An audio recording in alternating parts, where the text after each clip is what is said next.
Good morning बच्चों। आज हम पाठ 4 काव्यखंड का यह दंतुरित मुस्कान कवि नागार्जुन काव्यांश भाग 3 का अध्ययन करेंगे। पंक्तियां इस प्रकार है। धन्य तुम माँ भी तुम्हारी धन्य, चिर प्रवासी मैं इतर मैं अन्य, इस अतिथि से प्रिय तुम्हारा क्या रहा संपर्क, उंगलियां माँ की कराती रही है मधुपर्क, देखते तुम इधर कनखी मार और होती जबकि आंखें चार, तब तुम्हारी दंतुरित मुस्कान मुझे लगती बड़ी ही छविमान।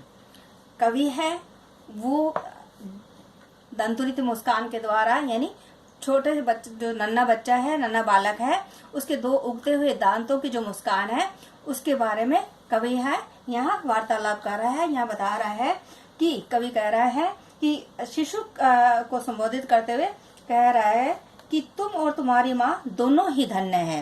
यानी कवि है वो शिशु और शिशु की माँ को दोनों को ही धन्य कह रहा है। तुम अपनी मनमोहक छवि के कारण धन्य हो। यानी कवि है वो शिशु के मनमोहक छवि के कारण उसको धन्य बता रहा है। और कवि कहता है कि मैं तो अतिथि हूँ, इसलिए मेरा और तुम्हारा इतना संपर्क नहीं रहा है। तुम्हारी माँ जो है तुम्हें मधुपर्क यानी उंगलियों से हमेशा शहद जो मधु है शहद वगैरह वो तुम्हें हमेशा चटाती रहती है, यानी वात्सल्य है वो स्नेह है वो तेरे पे लुटाती रहती है।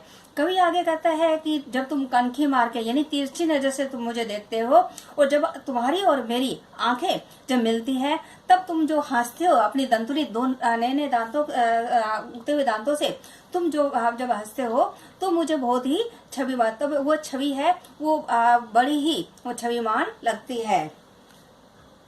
शब्दार्थ इसके इस प्रकार है। धन्य यानी प्रशंसनीय, चिर यानी बहुत, प्रवासी यानी यात्रा पर रहने वाला, विदेशी विदेश में रहने वाला, इतर यानी दूसरा,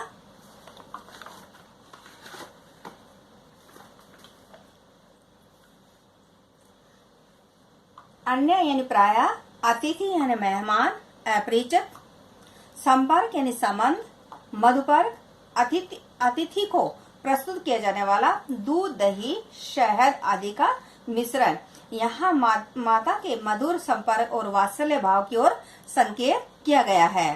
कनखी मार यानी तिरछी दृष्टि से देखकर आंखें फेर लेना, आंखें चार होना, एक दूसरे को प्रेम भाव से देखना, छविमान यानी सुंदर। पंक्तियों का अर्थ करेंगे। धन्य तुम माँ भी तुम्हारी धन्य, चिर प्रवासी मैं इतर मैं अन्य। कवि है शिशु को संबोधित करते हुए कहता है कि तुम और तुम्हारी माँ दोनों ही धन्य है।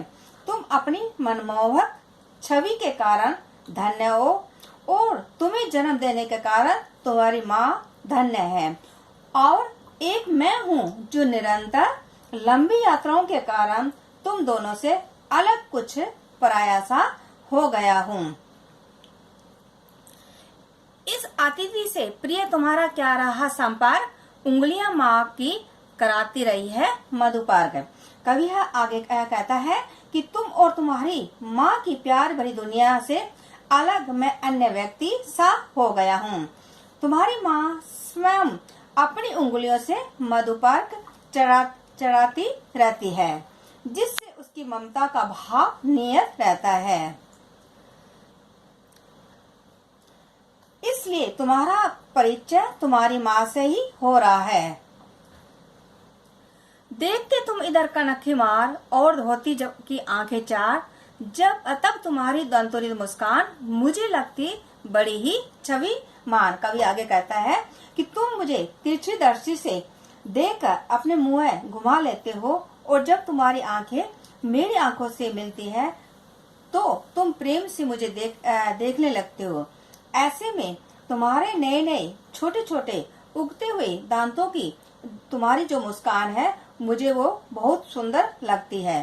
तुम्हारी यह मनमोहक छवि हृदय में वात्सल्य भाव को भर देती है।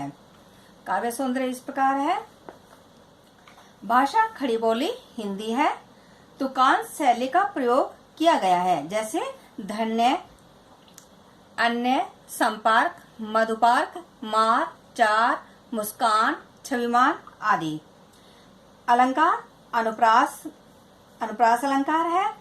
की कराती तब तुम्हारी, रस वात्सल्य रस है। संपर्क व प्रवासी संस्कृत के शब्द हैं।